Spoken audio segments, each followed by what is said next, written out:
Julie Weiss carefully put the hot dish down on her dining table. Her husband, Jake, and her son, Tommy, were hungrily awaiting the steaks she served them. They didn't even wait until she sat down at the table, they dug right in. Julie looked at her men with pride. Tommy was beginning to look more and more like his father, gentle-faced and slim. Not quite tall as him, but Julie never cared for too tall men. She wasn't a tall woman herself, just about 2 inches taller than her husband. "I'm going to sleep over at Marjorie's," Tommy announced in his clear, bright, melodic voice. "Really?" Julie asked. "The president's going to be on TV tonight." "Oh, right," Tommy said, then shrugged. "I'll probably watch at Marjorie's. Maybe the president will finally come clean about her daughter being a dyke." "Tommy, I wish you didn't use that word," Julie complained. "Hey, he just calls them like he sees them, right, son?" Jake replied, and the two men giggled like mad. Jake was comfortably seated on the sofa while Julie was putting the dishes in the dishwasher. "How did the interview go?" she asked him when she finished. Jake had lost yet another job recently. It seemed to her that in all of their long years of marriage, he never held a job for more than 2 months. Not that they were desperate for money. Julie made more than enough as a vice president of a small company for them to live on, yet was sorry for Jake. She felt that a steady job might at least provide him with some direction in his life. "They canceled on me and told me to come tomorrow," he replied. "That's a shame," she said and tried to say something else, but the music and the nation's emblem on the screen interrupted her. "Ladies and gentlemen, the President of the United States, Melanie Walsh," a pleasant female voice announced. "Dear fellow Americans," the president said, seated behind her desk, "first of all I have to apologize to you for using, or better yet, abusing, the way I'm using the national address system to explain my private matters. Yet at this point, as our media is taking a closer look at my daughter and her fiancé, I do not believe I have any choice, if we want the truth to be heard, and not fabrications and lies. It is my own fault, as I have always believed that what goes on behind the closed doors of the bedroom is nobody's business, and have therefore not revealed the complete nature of my lifestyle. Not because I would deem it shameful, but simply because I was never asked to do this. As the president, I was trying to set an example my fellow citizens, but now I realize that the example I was trying to set was wrong. I believe that we have reached the point where we must open the doors of our bedrooms and take a look beyond them ourselves as well. I now speak, rather than a president to her fellow citizens, as a woman to her fellow women. Since the dawning of civilization to the near past, men have been considered as superior to women. In the past century, however, women have proven themselves not just as capable but even better than men at many fields. The woman's gender role is now limited strictly to pregnancy, since, thanks to modern science, men can also produce milk, although not many choose to. Many married men don't even have jobs. 85% of the American workforce are women. Yet we are still perceived as maids to our husbands. Most of the prestigious positions are still occupied by men. The fact that I have been preceded by only 2 other female presidents proves that. Why?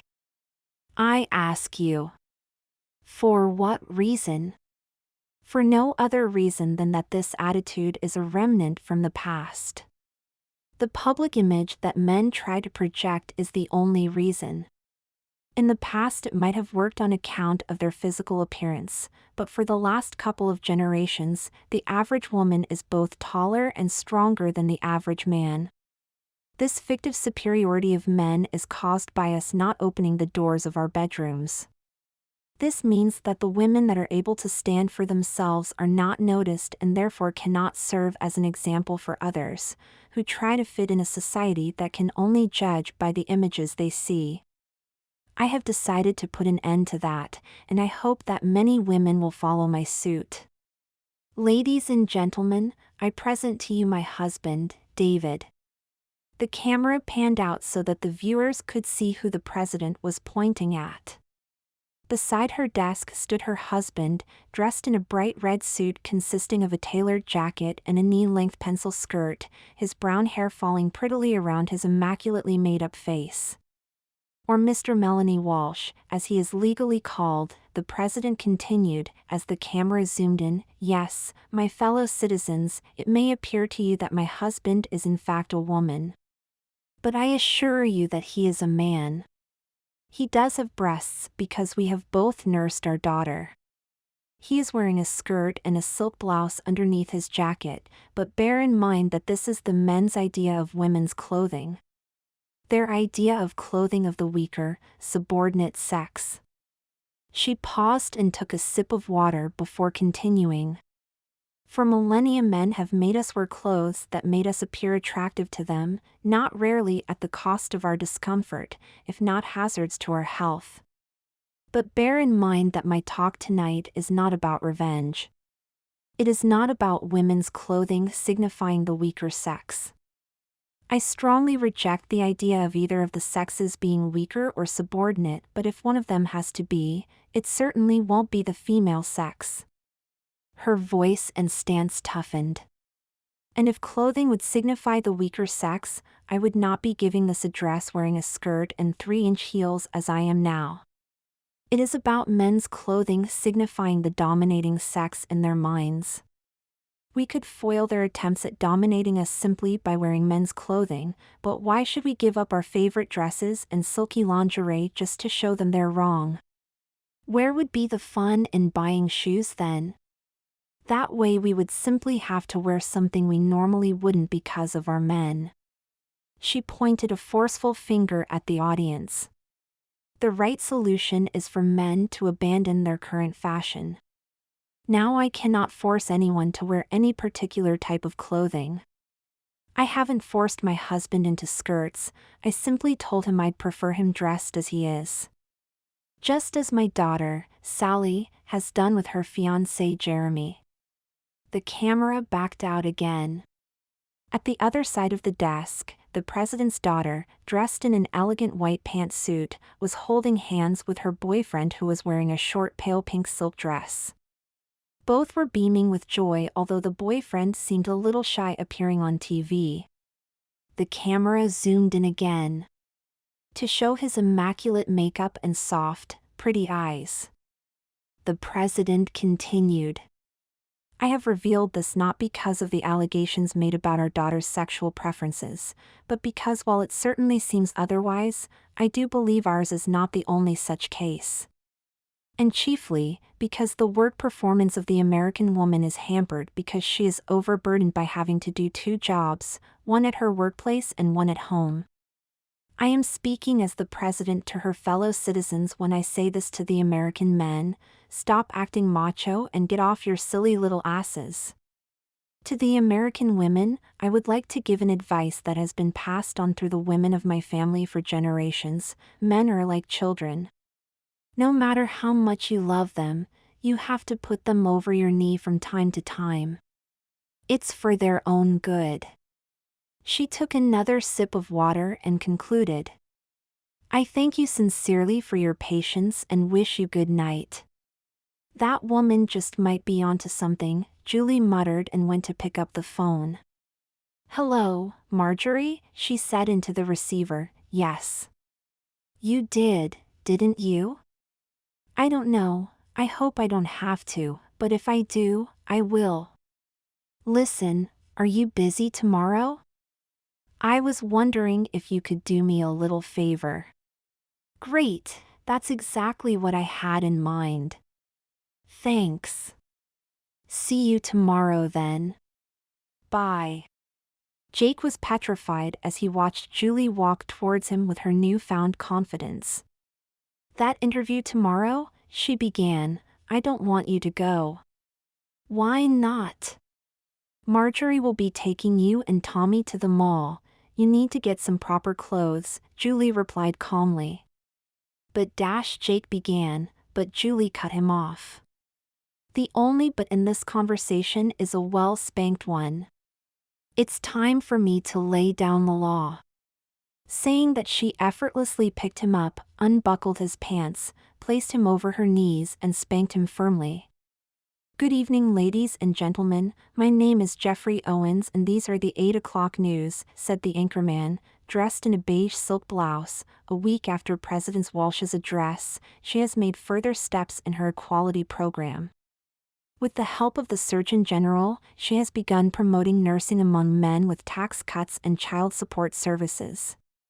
She says that along with shortening the necessary maternity leave, it will also make reintegration of men into modern society easier.